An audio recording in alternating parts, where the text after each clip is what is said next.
Marcelo Manino, el director de la colección Estudios de Moda, ya se dijo eso varias veces. Y el protagonista es el libro de Christopher Brewer, Forma, Función y Estilo, sobre el traje, un libro que nos dio mucho placer incluirlo en la colección porque era tiempo de poner algo que tuviese que ver, ¿no es cierto?, con indumentaria masculina. Me parece que la creatividad también en indumentaria masculina, muchas veces estamos hablando, ¿no es cierto?, en la mesa anterior de qué es lo que nos está mostrando la moda, ¿no es cierto?, femenina también, sobre todo en los últimos tiempos, y mucho de la creatividad y de lo emergente, ¿no es cierto?, como interesante, muchas veces está puesto, y sobre todo en los últimos años, en el diseño de moda masculina. Así me parecía también interesante abrir la colección a este tipo de material, ¿no es cierto? Y aparte Christopher Brewer es el director de Museos Nacionales de Escocia, es un entramado de grandes museos y muy complejos, por lo cual también es muy difícil a veces engancharlo y hablar un poco más con él, pero él estaba muy gratificado por la recepción de este libro y la idea de publicarlo en español. Y sobre todo la idea surgió porque en el 2022 se hizo una muestra en el Museo Victoria and Albert, ¿sí?, de Londres, sobre masculinidades. Una muestra mala, en realidad mala. Muy lindo lo que estaba dentro de la muestra, pero la curaduría era floja. Pero lo mejor eran los textos del catálogo, ¿sí? Y uno de los textos, quizás el más interesante, era de Christopher. Y de todos los libros en danza que había sobre moda masculina, estilo, menswear, lo que fuere, el único que no se editó nada nuevo, excepto el catálogo, y el único libro que se reeditó para vender en el shop del Victoria and Albert fue el traje, ¿sí? Y él me decía, no pensaba que hubiese llegado esta invitación, dice, para reeditarlo, pero era el único libro que las curadoras pensaron que valía la pena reeditar, y ahí fue cuando dije, hagámoslo en español, porque es un libro que es como que no había perdido vigencia, ¿sí? Entonces, de ahí vino la idea de este libro, que está en la historia cultural, ¿no es cierto?, en la línea de la historia cultural, diría yo, porque toma, ¿no es cierto?, como excusa este dispositivo que es el traje, analiza la permanencia, ¿sí?, la omnipresencia, dice Christopher Brewer, del traje como formato, ¿sí?, como morfología de la indumentaria, y la influencia, el efecto que ha tenido el traje, ¿no es cierto?, en la cultura moderna y contemporánea, ¿sí?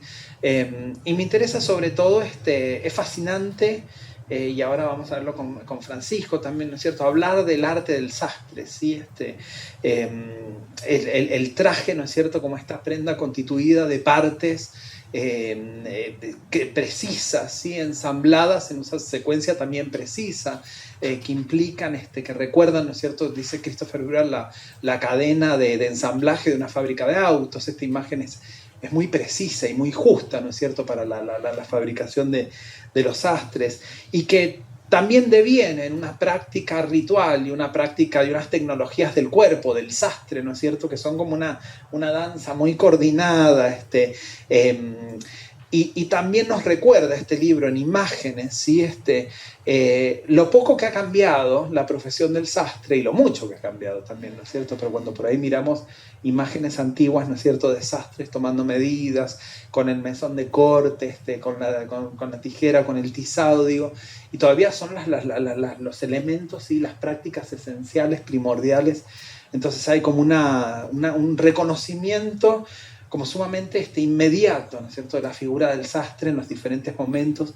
Esta primera parte, ¿no es cierto?, del libro es muy interesante, en la que él habla de la persistencia como elemento, pero también como prácticas, ¿no es cierto?, y prácticas del vestir también, que elaboran subjetividades masculinas,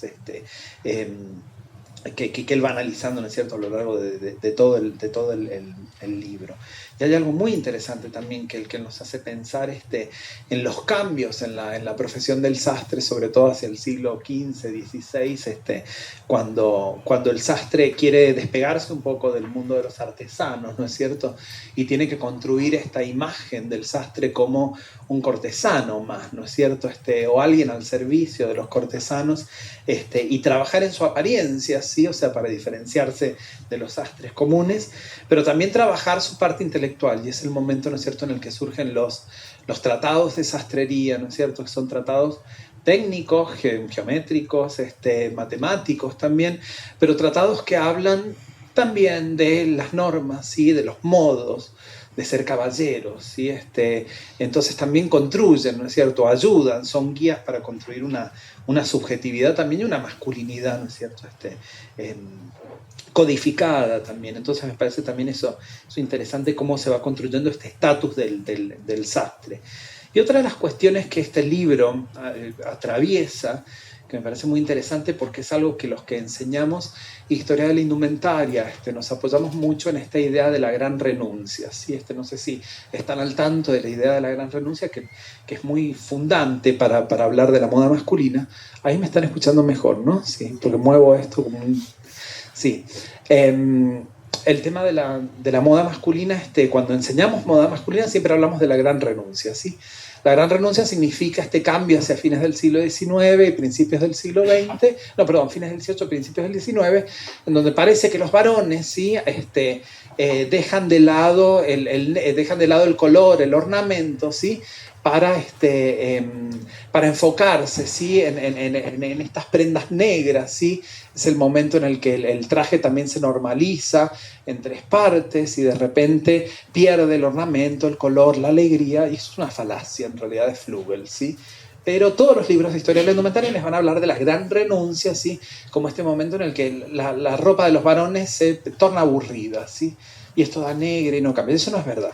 O sea, primero no es verdad. Si uno va a las colecciones de los museos, uno va a encontrar que hay ropa distinta, ¿sí?, que hay colores, que la complejidad y la sofisticación de la ropa masculina es mucho más importante que en momentos anteriores. Y lo que dice Flügel cuando él habla de esta gran renuncia, en el párrafo primero, cuando él empieza a hablar de esto, fíjense lo que dice, lo saqué del libro de Flügel porque me parecía interesante, porque es lo que Breuer va a tratar de demostrar a lo largo de todo el libro, lo contrario. Dice, hay quienes dicen que los varones sufrieron una gran pérdida con la sorpresiva reducción del adorno sartorial hacia fines del siglo XVIII. Los varones se dieron derecho a las más brillantes, alegres, elaboradas y más variadas formas de la ornamentación y las dejó para el uso exclusivo de las mujeres. Es horrible lo que dicen. Haciendo de su sastrería la más austera y ascética de las artes. El hombre abandonó su demanda a ser considerado bello. Aspiró de allí en más a ser solamente útil. Miren que es sumamente claro, a ver, la historia de la indumentaria es muy por ahí es muy corta de fuentes, o sea, repiten, ¿no es cierto?, lo de la gran renuncia, pero no van a Flügel y ven lo que estaba diciendo Flügel, en serio.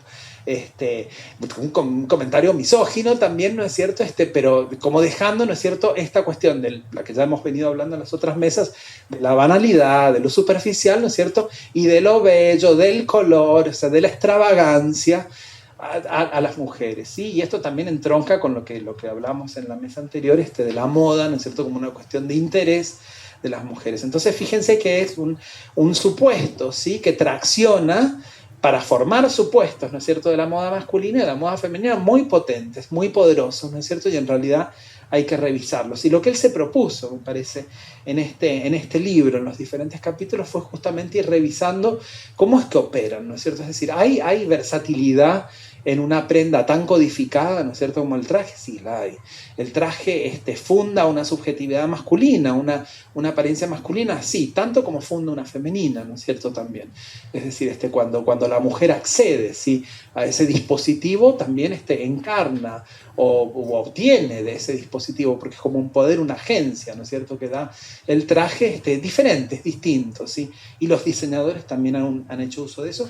Y subversión, ¿no es cierto?, del traje, que eso me parece lo más interesante. Entonces, bueno, esto como para introducir un poco los temas entre los que van a hablar un poquito mis invitados.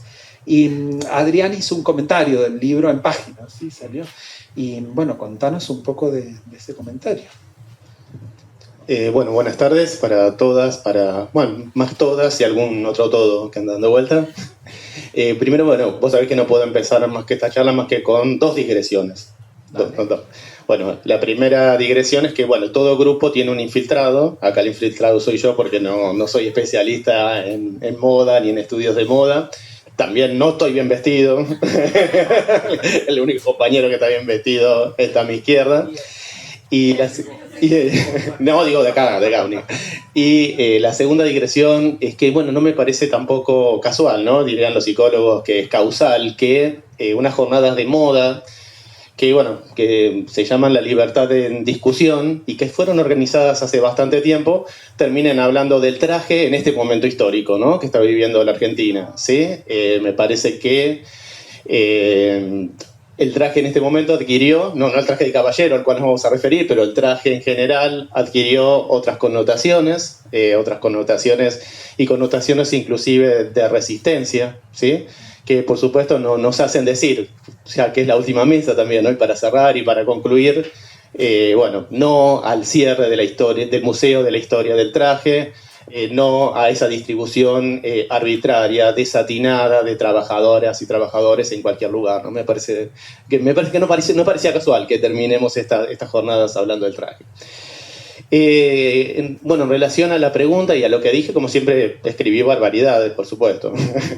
El libro de Breuer es un libro tan profundo, con tantas lecturas posibles, inclusive, con tantas texturas, ya que hablamos de traje, que dispara un montón de otras cuestiones, más allá de lo que dice también, ¿no? Y abre también a un conjunto de reflexiones. Mi reflexión, sobre todo, tiene que ver más con el género, pero sabemos que el traje lo que hace particularmente y lo que pone en juego muchas veces son cuestiones que tienen que ver, o valores que tienen que ver con la clase social, pero también con el género, ¿no? Recién Marcelo lo decía muy, muy claramente, ¿sí? En algún punto, los usos del traje, qué traje se utilizaba, si se utilizaba la levita, si se utilizaba el traje de calle, también estaba diferenciando, ¿no? Distinguiendo diferentes clases sociales, pero además parecía que el traje era un atributo propio de la masculinidad y que definía además la masculinidad. Por otra parte, ¿no? Cuando una mujer, ¿no? Y pensemos que es un libro además con muchísimas alusiones, ¿no? Y muchísimos también alusiones cinematográficas. Uno no deja de pensar, ¿no? En Morocco, en Marlene Dietrich, ¿no? Con un traje, ¿no? Y una mujer cuando se viste de traje parecería que pone en juego esos valores que hacen a la dominación masculina, y de ahí ya no se ríe nadie, ¿no? En cambio, cuando un hombre se viste con un vestido, ahí se ríen todos, ¿no? Esto que dice Víctor Russo en The Celluloid Closet. Y por otro lado, me disparaba muchas cosas, recién, inclusive mientras hablaba, ¿no? Recién estábamos hablando de la relación también entre traje y política. Evidentemente hay algo ahí del poder y de las relaciones de poder que se ponen en juego, porque además de ese ataque generalizado que hay a la cultura, hay ataques específicos a ciertos lugares específicos también, ¿no? Y en ese sentido no podía dejar de pensar en un cuento, ¿no? Por remanido, no muy efectivo, ¿no? Para poder pensar este tiempo histórico, ¿no? En relación a los trajes nuevos del emperador. Quizás el sastre también sea en este momento el que pueda reírse del poder, ¿no? Poder reírse del rey, ¿no? De irse de ese rey, de ese poder que está desnudo. Las reflexiones que yo hice, ya les digo, y sobre todo también porque fueron para un ámbito específico, que fue el suplemento Soy de página 12, estuvieron relacionadas también en relación al homoerotismo, ¿no? Y toda la cultura homoerótica en relación con el traje. Y vamos a empezar muy livianito, ¿sí?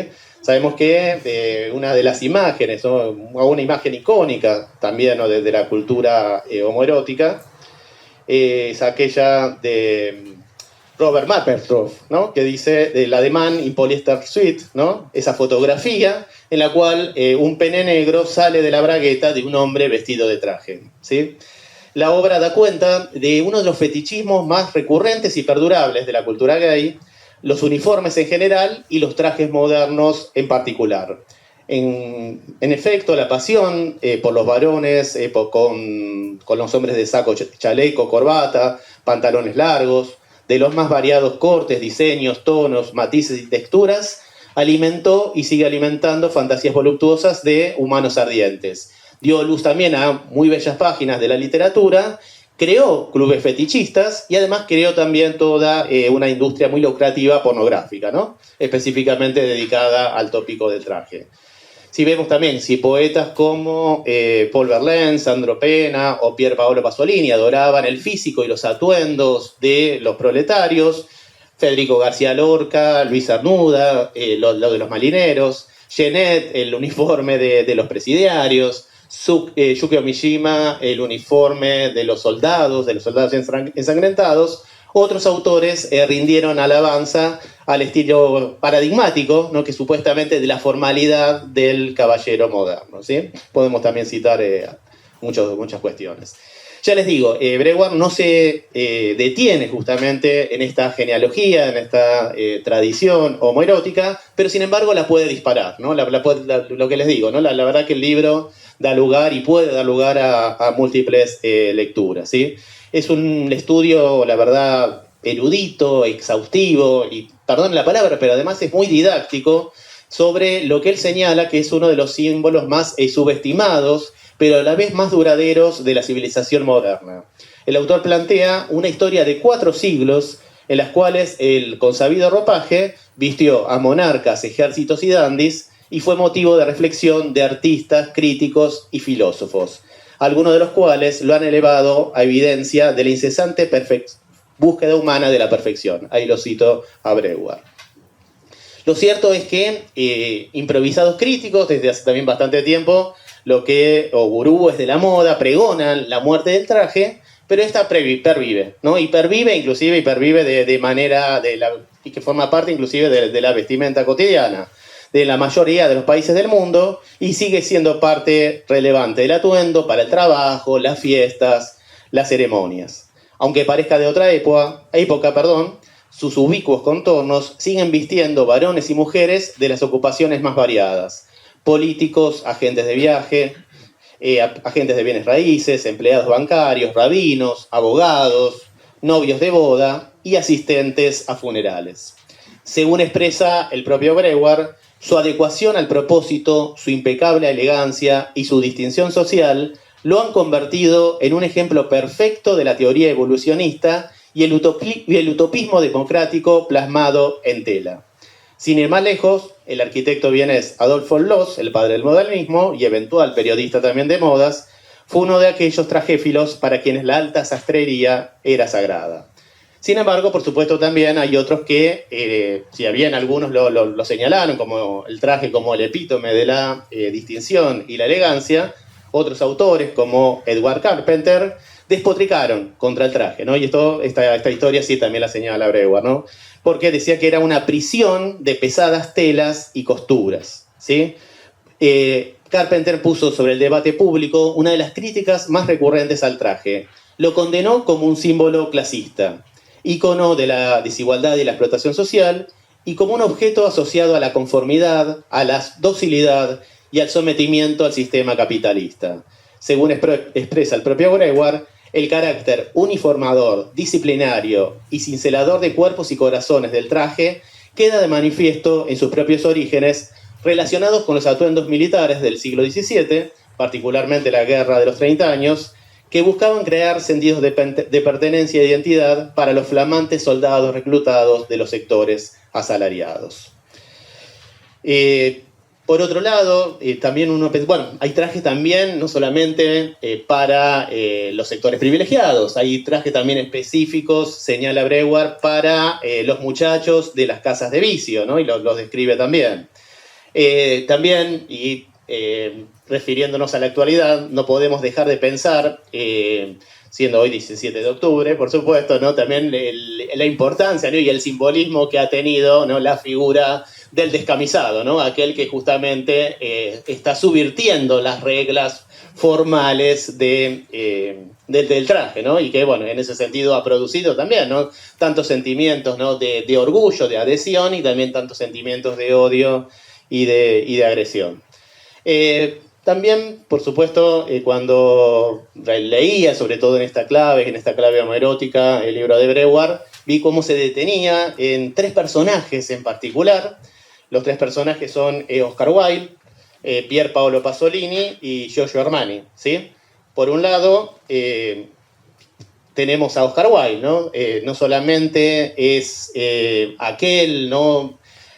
Escritor que se atrevió, ¿no? a poner en palabras el amor que no osa decir su nombre, ¿no? Aquel que se vanaglorió también de la compañía, ¿no? de chaperos, ¿sí? Sino también aquel que proclamó a los cuatro vientos también su amor por un joven de ojos azules y labios escarlata, ¿no? de Bossi, sino que también fue un revolucionario en el arte de la estética, ¿sí?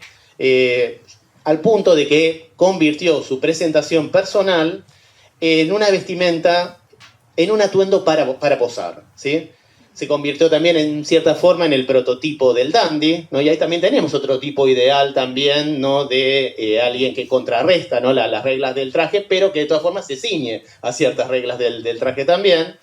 Y metamorfoseó, lo que hizo Wilde es metamorfosear los colores negros del traje, que remitían a la respetabilidad burguesa, por los colores vivos, particularmente el escarlata, los colores de los labios de su amado, y el color verde, ¿sí? Lo que solía utilizar Oscar Wilde es trajes de color verde o ponerse en el ojal claveles teñidos de verde, ¿sí? De esa forma utilizó en el traje como una forma de lo que hoy podríamos llamar orgullo gay. Asimismo, Nakatone, en 1961, Pasolini también reivindicó la modernidad electrizante y la violencia subyacente del guardarropa proletario italiano, haciendo unas variaciones también que bueno, son posteriores, pero que también en cierta forma son la figura del descamisado, ¿no? Y finalmente, Armani, ¿no? Armani lo que hace es dar lugar, dice Breuer, a la invención de una segunda piel evidenciada en el traje, a una indumentaria masculina de una profunda radicalización, a un abandono a las cualidades táctiles, a un suave y acariciante contacto de la tela con el cuerpo. Dice el ejemplo más claro de ello, ¿no? Y lo que él populariza esta forma de pensar el traje a nivel global es la película American Gigolo, ¿sí? de 1980, donde para el personaje de Richard Gere, Armani diseña una tela que se ajusta a la complexión musculosa de Richard Gere y se aleja definitivamente de las influencias puritanas y represivas. Entonces, la verdad que uno no puede menos que celebrar, la verdad, de este libro y además, bueno, ya le digo, terminar estas jornadas de moda hablando también de este libro, ¿no? Que apelando a estas herramientas multidisciplinarias de la sociología, la moda, el diseño, la pintura, la literatura, la verdad que le lega un libro sumamente ejemplar sobre eso que podríamos llamar la omnipresente presencia, bueno, la omnipresente presencia, influencia del traje en la cultura contemporánea, ¿sí? En esto también que veníamos diciendo, ¿no? Respecto de las masculinidades, por supuesto que no podemos obviar, esto que antes de comenzar la charla pasaba con recurrencia, ¿no? No casualmente ese símbolo casi agresivo, ¿no? norteamericano, ¿no? de lo que podríamos llamar la masculinidad hegemónica, de la dominación masculina, que constituye el personaje de James Bond, parecería que tuvo también un traje para cada época, ¿no? No fue el mismo el traje para Roger Moore, ¿no? que para Pierre Brosnan, ¿no? o para el contemporáneo, que ahora no me acuerdo el nombre. No sé quién es el de ahora. Craig, pero murió, el que murió en el último. Así que bueno, esto es más o menos lo que había pensado. Bueno, mira, ahora retomando un poco estas cuestiones de la práctica, ¿no es cierto?, de la sastrería, Francisco nos va a contar un poco de qué es el sastre, qué es el sastre ahora. Esa es la pregunta, y en Argentina también. Bueno, buenas tardes para todas las personas que están presentes. La verdad que para nosotros como sastres es muy importante dar una difusión del oficio, un oficio que parecía perdido en un momento. Parecía perdido porque yo creo que la industria ha acaparado un poco el oficio de estas personas que durante tantos años se dedicaron a generar grupos de aprendizaje, de educación, transmisión de un saber que se mantuvo siempre de una manera u otra en subidas y bajadas, pero siempre estuvo presente. Para los que me conocen, soy franciscano sastre, soy más conocido como franciscano sastre en realidad, mi nombre es Francisco Gómez, represento a la Asociación de Sastrería Argentina, una asociación que fue conformada el año pasado y en la que trabajamos un poco para dar difusión justamente de este oficio y cómo interactuar entre todas las cadenas que de una manera u otra intervienen en el proceso, porque muchas veces el sastre es la persona que está frente al mostrador, la persona que está acá dando este discurso para ustedes, pero detrás de todo esto generalmente hay un grupo de trabajo que es la persona que está a cargo de cada una de las prendas. Sin esa persona yo no podría estar hoy en esta tarde sentado acá contándoles un poco a ustedes de qué se trata. Esa persona es un oficial, una persona que se encarga de hacer pantalones, una persona que se encarga de hacer chalecos, camisas, bajos de pantalones. Entonces, reivindicar a esa persona detrás que también tiene tanto conocimiento como el sastre es una de las partes fundamentales que nosotros como asociación venimos trabajando y que en este caso yo vengo a dar un poco la cara de la asociación y bueno, de esta nueva generación de sastrería que viene trabajando en Argentina por una cuestión de que yo siempre pongo esto en foco de que las series que vinieron publicándose hace muchos años, estas series que ponen en foco la cotidianidad del hombre yendo al sastre, yendo al sombrerero, yendo al zapatero, pusieron otra vez en foco esos oficios que parecían perdidos, ¿no? Entonces es como que empezamos a ver con una mirada o con ojos diferentes ese oficio que era tan cotidiano y tan normal en el día a día.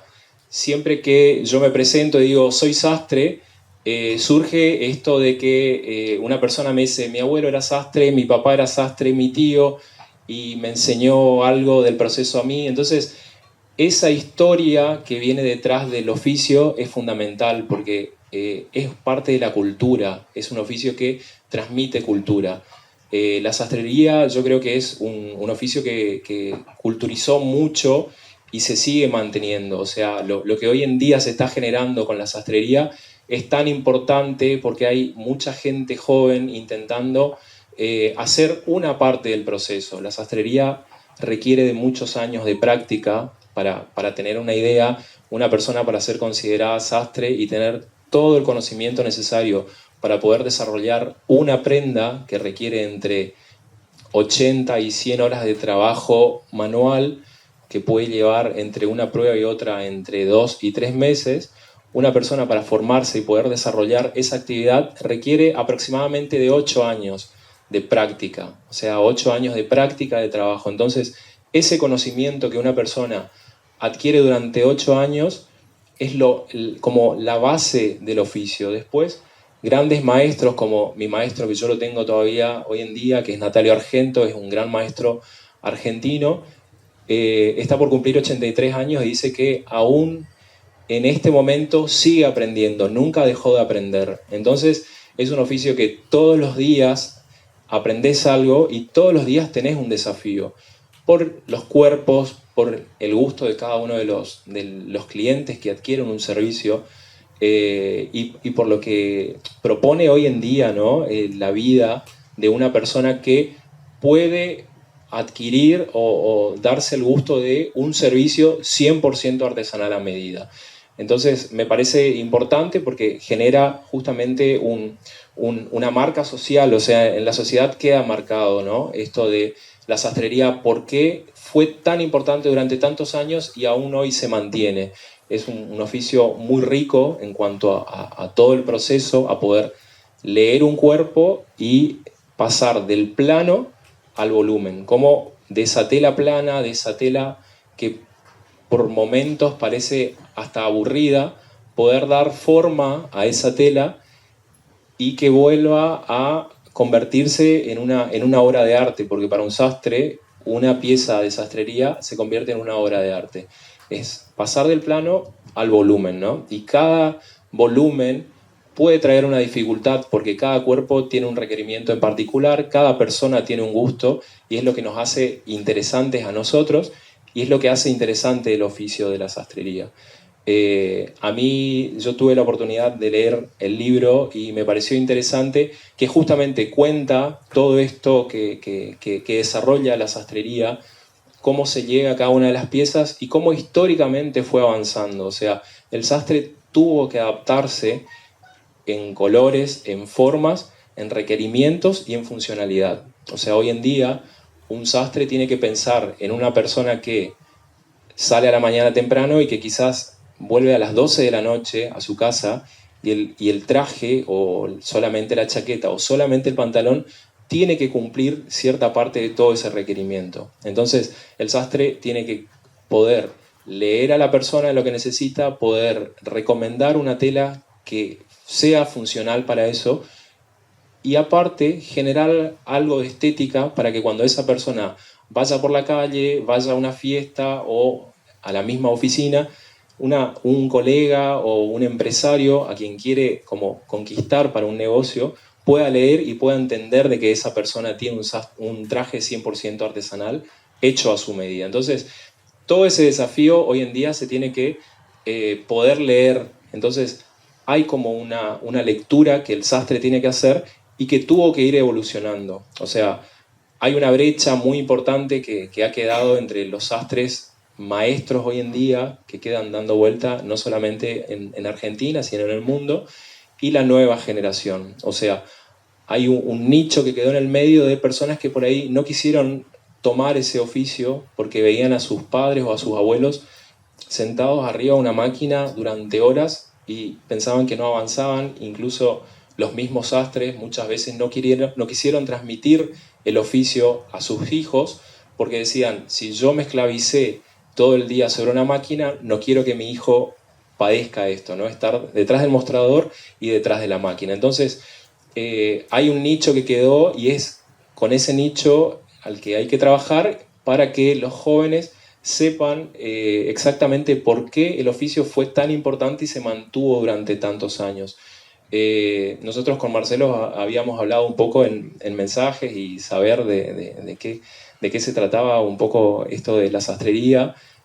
A mí me parece importante justamente esto de resaltar el oficio del sastre y cómo fue evolucionando. O sea, el sastre se tuvo que adaptar y pelear con eventos muy importantes de la historia, no solamente por imposición de lo que fueron reinados y colores y todas esas cuestiones que fueron súper importantes para la evolución del indumento en general, sino que también con esto de la industrialización, cómo el sastre se adaptó para poder trabajar en base a la industrialización. En Argentina, una de las cuestiones muy importante, que trabajó y caló hondo en los sastres fue cuando las personas podían viajar y traer por $10 un traje y el arreglo salía $8. Entonces salía más caro el arreglo que traer un traje nuevo. Entonces los sastres tuvieron que empezar a negociar su trabajo 100% artesanal con la industrialización. Tuvieron que adaptarse muchos maestros sastres que sabían técnicas ancestrales que habían heredado de sus abuelos o de sus padres, tuvieron que adaptar a una industrialización. ¿Para qué? Para poder competir con el mercado y con lo que el cliente empezaba a poner como esto es lo más importante porque viajé a Europa, viajé a Estados Unidos y me traje esto. Entonces el sastre tuvo que adaptarse.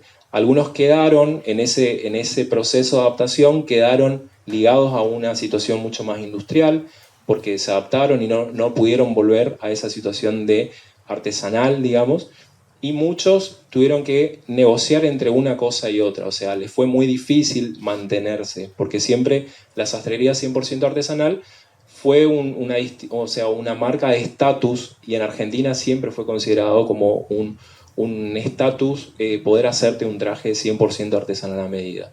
Entonces, esa adaptación de los sastres también fue fundamental, porque estamos hablando de una persona que tiene que adaptar toda su historia, toda su vida a un sistema para pelear con grandes empresas que tienen un sistema de trabajo mucho más rápido, dinámico, y un sastre no, un sastre viene con un lenguaje completamente distinto. Estamos hablando de que a un sastre, para que aprenda a manejar el dedal, en épocas remotas le ataban el dedal al dedo y lo mandaban a dormir con el dedal atado al dedo.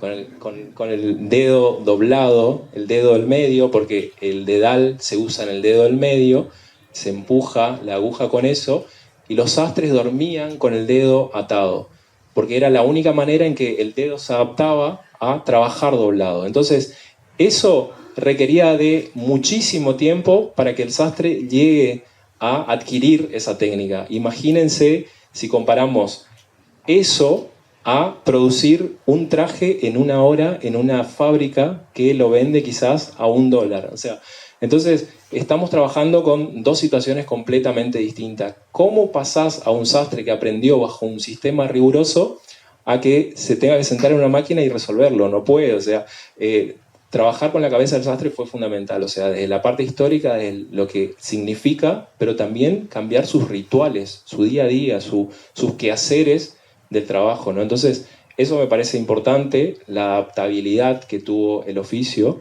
y cómo hoy en día hay una lectura completamente también diferente de la sastrería. La sastrería sigue teniendo un valor importante, pero también se ven como unos matices que me parecen interesantes porque durante todo el tiempo que la sastrería no estuvo vigente como objeto de lujo, se tuvo una reivindicación por parte de los diseñadores que toman esa sastrería, toman recursos de la sastrería y la aplican a una prenda, la aplican a una colección con pequeños detalles que hacen esa reminiscencia a la sastrería de antaños, ¿no? Entonces, en cualquier momento de la vida la sastrería estuvo presente, ¿no? O sea, hablamos de sastrería y siempre es como elegancia, es como sofisticación, pero bueno, tuvo matices y hay pequeños detalles que se ven en colecciones, se ven en pequeñas piezas que fueron adaptándose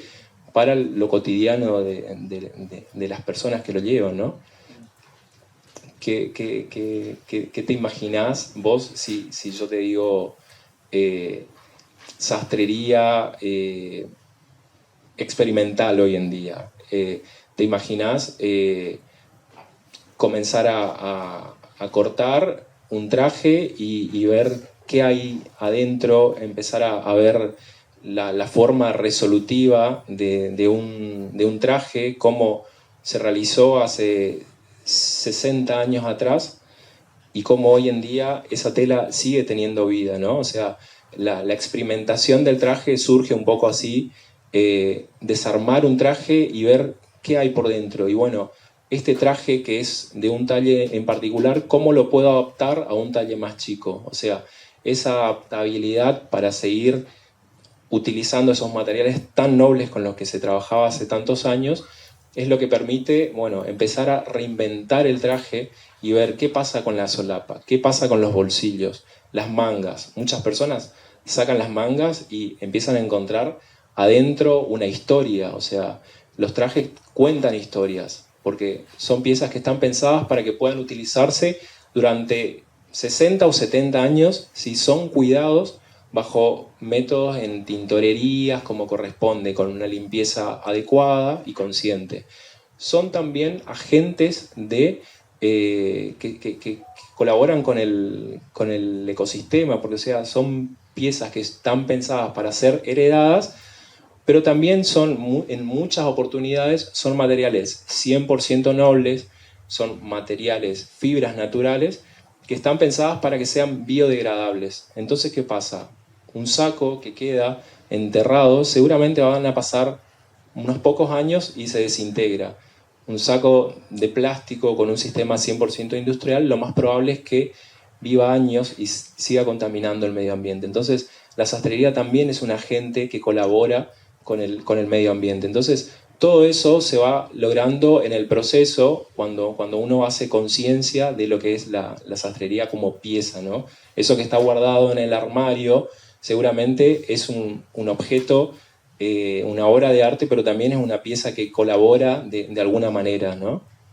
que digo, no, uno ve la prenda colgada en el armario y quizás no le da el valor de lo que es la prenda, como si el material y ni hablar del valor emocional que trae consigo un saco que fue heredado de un abuelo, de un padre, o que pasó, que vino de Europa por algún motivo en particular. O sea, es nostalgia, es trabajo, es esfuerzo, y también tiene como muchas lecturas posibles de la sastrería, ¿no? El sastre yo creo que transmite un poco todo eso, y es función nuestra como artesano transmitir y enseñar, porque si nosotros no enseñamos y no tenemos la posibilidad esta del libro, y que yo pueda estar acá contando a todas las personas que puedan llevarse una partecita de la sastrería, es imposible que se difunda. O sea, nosotros trabajamos mucho con los sastres en particular, de la nueva generación, trabajamos mucho para transmitir qué es la sastrería, por qué, cómo. Las personas que adquieren una pieza de sastrería tienen que saber cuál es la diferencia entre una pieza y otra, y por qué hay un valor en una tela, por qué hay un valor en otra tela, qué es lo que le hace diferente, por qué trabajar con una tela para una situación de uso en particular, por qué trabajar con una tela para una situación de uso cotidiana, ¿no? O sea, ¿qué tela te puedo ofrecer para que vayas a la oficina? ¿Qué tela te puedo ofrecer para tu traje de casamiento? O sea, esa lectura es importante. Y después también el trabajo, que tiene que ser noble de acuerdo a cada una de las telas con las que vamos a trabajar. O sea, hoy en día esta puesta en auge de los oficios también hace de que la gente hace una lectura de lo que es la masificación, y como que lo quiere llevar al oficio, y nunca o sea, hay cosas que no van a negociarse, ¿no? Yo siempre digo que la sastrería 100% artesanal a medida es como una arquitectura. O sea, si a un edificio vos, por ahorrarte algo, o sea, te estás sacando 2 columnas del edificio, lo más probable es en que en cierta cantidad de años ese edificio colapse. Bueno, la sastrería también tiene eso. Si yo estoy sacando partes del proceso por ahorrarme tiempo o por ahorrarme materiales, lo más probable es que esa pieza, en vez de durarme 60 o 70 años, me vaya a durar 20, y a los 20 años va a empezar a generar como defectos, va a empezar a generar problemas si la tela fue fusionada con plástico. Entonces, eso también es parte del aprendizaje, y es parte de aprender. ¿Te estás comprando una pieza 100% artesanal a medida o una pieza industrial? Bueno, ¿cuáles son las dos realidades, no? O sea, para mí la arquitectura y la sastrería 100% artesanal a medida tienen como esa similitud, digamos, que no podés sacar parte del proceso. Como vos contabas, que en el libro te cuenta un poco estos números y estos métodos que se fueron aprendiendo, no solamente para desarrollar molderías y patrones de acuerdo a cada uno de los cuerpos. Ese fue el desafío muy importante en el avance de la sastrería, poder entender cada uno de los cuerpos, ¿no? Pero también es parte fundamental de saber cuál es el método adecuado para cada una de las telas, para que eso se mantenga en la historia y poder heredar esa prenda, que esa historia se mantenga durante tantos años, y que no sea una prenda que la compras y a los 2 años está tirada en una feria americana viendo que alguien pueda llevarla para hacer algo, ¿no? O sea, es lamentable, pero es la realidad. Entonces, me parece parte fundamental del sastre poder compartir todo esto con los clientes, que sepan, y que a su vez se haga voz de todo este tipo de oficios. O sea, en este caso la sastrería, el traje, que es parte fundamental. Cuando hablamos de elegancia y todo, siempre el traje es como un patrón diferenciador. Entonces me parece importante esto, la difusión del oficio, el traje durante toda la historia, cómo se mantuvo, cómo se mantiene. Y cuando me preguntan a mí la sastrería, cómo la veo a futuro, siempre digo que el sastre tiene un desafío de adaptabilidad, pero uno de los factores mucho muy identificador de lo que va a ser a futuro es la materialidad. O sea, los textiles vienen hoy en día con mucha tecnología, ¿no? Que en otros años, o siglos, no hubieran sido pensados los textiles inteligentes. Entonces, la sastrería del futuro es una sastrería que está pensada con materiales inteligentes. Una tela que no se arruga, una tela que pueda ser, no sé, diferencial porque cambia de color, una tela que sea para usar durante todo el año, más allá de lo que se conoce como media temporada, que es una tela pensada para usar durante todo el año, una tela que se diferencie por múltiples usos, pero a su vez siga siendo biodegradable y que se mantenga en funcionamiento durante muchos más años. O sea, hay muchas textiles que aplican mucha tecnología a la tela y están pensando cómo va a ser la tela pensada para el traje que se pueda usar en Marte.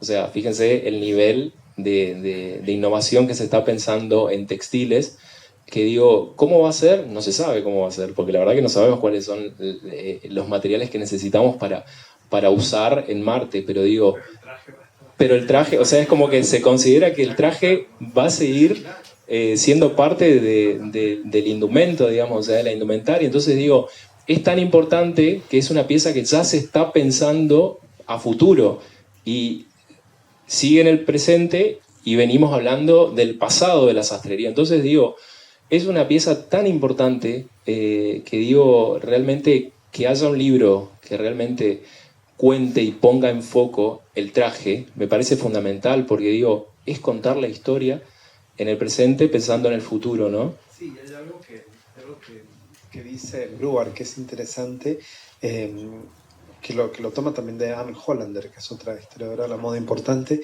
que dice, el traje siempre es contemporáneo. ¿Qué significa esto? Que el traje, ¿no es cierto?, siempre está absorbiendo, si bien la forma, ¿no?, la morfología, las partes son más o menos siempre las mismas y hay una secuencia también uno puede ver, ¿no es cierto?, en la prenda, en la forma de vestirlo, ¿no es cierto?, en la práctica del vestir también del traje. Hay cosas, ¿no es cierto?, inamovibles quizás, pero dice siempre es contemporáneo o está absorbiendo algo de lo que está pasando, ¿no es cierto?, en el momento, ya sea a nivel estilo, a nivel sustentabilidad, ¿no es cierto?, innovaciones, modas, sí, también, pero siempre tiene esta cuestión de que es contemporáneo, nunca está pasado de moda el traje, ¿no? Esta sensación que es muy extraña, ¿no? O sea, por eso también está bueno que el libro nos lleva a mirar esto de nuevo. Si el traje también es un supuesto dentro de la moda, como parece que no cambia, ¿no es cierto? O sea, no lo preguntamos, no nos repreguntamos cuando miramos un traje. ¿Sí? Entonces me parece que las claves que da Brewer en el libro nos hacen volver al traje y mirarlo nuevamente, ¿no es cierto? Entrenar también, y esto es algo importante que también tiene que ver con el déficit de la historia de la indumentaria, ¿no? Que no enseñamos también a la apreciación de un traje, ¿no? Por ahí tenemos más entrenado el vocabulario, los que trabajamos en historia de la indumentaria, para hablar de la moda femenina, ¿no? Hablamos de volúmenes así, volúmenes así, la manga tal. Cuando tenemos que hablar del traje masculino, no sabemos las palabras. O sea, me cuesta un montón, digo, Entonces, por ahí lo que tenemos que hacer es hablar con los sastres y que nos digan cómo se llaman las diferentes partes. ¿Cuáles son las diferencias entre trajes? La diferencia entre telas, ¿no es cierto?, para trajes. Esto es re complejo. Por ahí las muchachas, las chicas del museo también tienen que manejar esto cuando catalogás, ¿no? En un museo tenés que ingresar y tenés que hablar y tenés que ser preciso. ¿Sí? Entonces me parece que bueno, es parte también de esta pedagogía de la historia de la indumentaria que la colección quiere suplir, ¿no es cierto? Y otra de las cuestiones, para ir cerrando, que estamos en tiempo, ¿no? Es que hay una muestra en este momento en el Museo Nacional de la Historia del Traje, que continúa abierto, que se llama Sastrería, nada más, o tiene un subtítulo la muestra. Historia del traje. ¿Cómo? Oficio e historia. Oficio e historia, o sea, Sí. No puede ser más justo, ¿no es cierto?, con los temas del libro. Y bueno, Francisco trabajó un poco con Victoria para más o menos armar esta muestra, ¿no es cierto? Así que también ahí la invitación, el sábado vamos a estar hablando nosotros dos sobre la muestra, sobre el libro un poco y sobre las cosas que se vayan dando mientras miramos la muestra, así que también vayan al Museo del Traje, y yo creo que esa es la práctica de resistencia más importante que podemos tener en relación con el traje, es ir. Así que al museo, así que está esta muestra, ¿no es cierto?, que tiene que ver con el traje, y no sé si que hay algo especial dentro de lo que vos mostraste en esa muestra o de lo que vos colaboraste. O sea, la muestra está muy bien pensada porque justamente la sala principal, que es la de adelante, comienza mostrando justamente un poco todo esto que cuento de la sastrería, todas las partes fundamentales y el avance para llegar a una prenda, y después las chicas del museo se encargaron de hacer como un avance de cómo llegar hasta la actualidad de la sastrería y cómo, esto que te contaba en un principio, de cómo los diseñadores toman la pieza de la sastrería y la convierten en algo contemporáneo, y es una lectura, una bajada de esa pieza rígida, de esa pieza pensada como una armadura, cómo bajarla y cómo convertirla en algo distinto. O sea, desde el reciclado, desde una pieza llevada a lo femenino, o sea, un avance y contar un poco la historia, ¿no? Cómo fue avanzando, pero partiendo desde el oficio de la sastrería. Por eso oficio e historia, ¿no? O sea, contar un poco, la verdad que es una muestra muy interesante, es la primera que se hizo con todo esto de la sastrería en el museo, tiene un valor afectivo muy interesante e importante para la gente del museo, que, bueno, invitamos a todas las personas que puedan visitar y colaborar en esta situación que está pasando el museo. Así que bueno, me parece fundamental, y si se pueden meter en las historias del museo para ver ahora los horarios y cómo se va a desarrollar la actividad del día sábado, también van a estar colaborando de alguna manera, ¿no?, con esta historia interesante de la sastrería. Bueno, no sé si alguien quiere preguntar algo, decir algo en relación con el traje, con lo que piensen, con lo que quieran, o... Allá, ay, bien.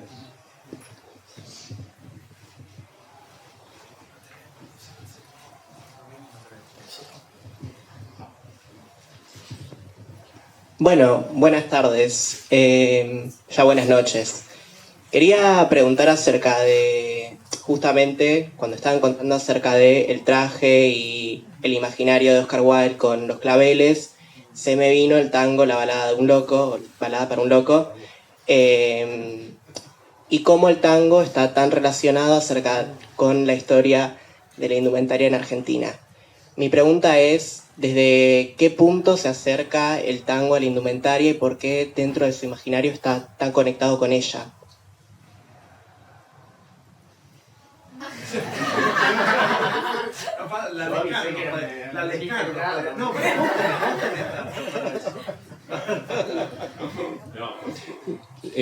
Yo creo que si hablamos del tango, tiene esta situación del traje como protagonista.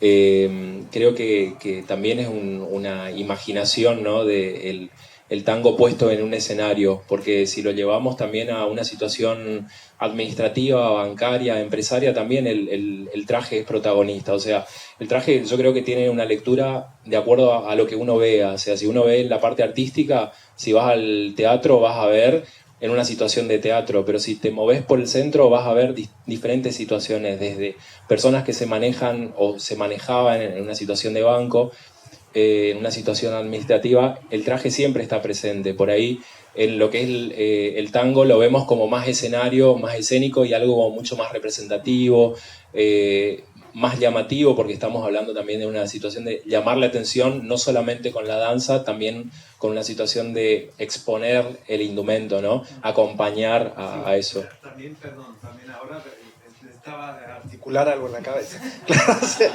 no, también en la década del 20, ¿no es cierto? Pensemos que la norma, ¿no es cierto?, del varón es salir a la noche con traje. Entonces, salías con traje y si salías a la noche a bailar, o sea, se solidifica ahí, ¿no?, el estereotipo del tanguero y del hombre tanguero, ¿no es cierto? El hombre que baila, justamente por una cuestión, un anclaje histórico relacionado con el momento en el que surge también la música, ¿no? O sea, me parece que también, ¿no es cierto?, el tango tiene esa parte conservadora, ¿no es cierto?, que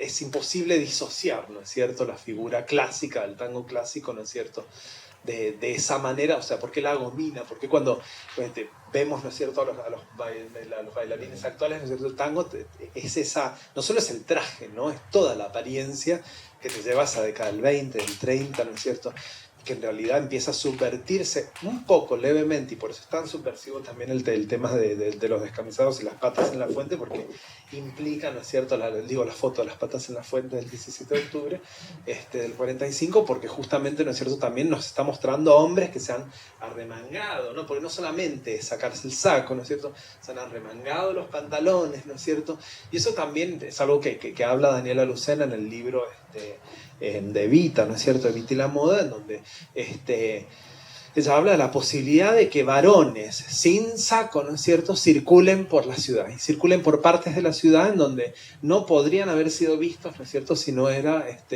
vistiendo un traje, ¿no es cierto? Entonces también anclarlo en esta cuestión política, la subversión, ¿no es cierto?, a una estructura, ¿no es cierto?, tan sólida como el traje, ¿no es cierto? O sea, cualquier movimiento, ¿no es cierto?, de estas tres piezas, ¿no es cierto?, subversión implica, ¿no es cierto?, un cambio radical, es un mensaje, es una forma de notoriedad, ¿no es cierto?, increíble. Así que, pero me parece que va por ese lado. No sé, habría que pensarlo más, capaz.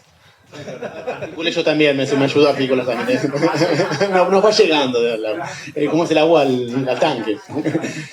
No, y no me parece casual que justamente, ¿no?, uno de los relatos literarios, ¿no?, más antiperonistas, ¿no?, que de Julio Cortázar, como es Las puertas del cielo, describa, ¿no?, muy particularmente, ¿no?, para referirse despectivamente a los sectores populares, Las puertas del cielo de Julio Cortázar, ¿no?, para referirse despectivamente a los sectores populares, el mundo de la milonga, y se detenga muy específicamente en una descripción, ¿no?, que uno puede catalogar casi como racista, ¿no?, respecto de los sectores populares, en la forma del peinado, del traje, ¿no? No me parece casual que sea casi un ícono de la literatura antiperonista, ¿no?, y se centren en el mundo de la milonga y en el mundo del tango.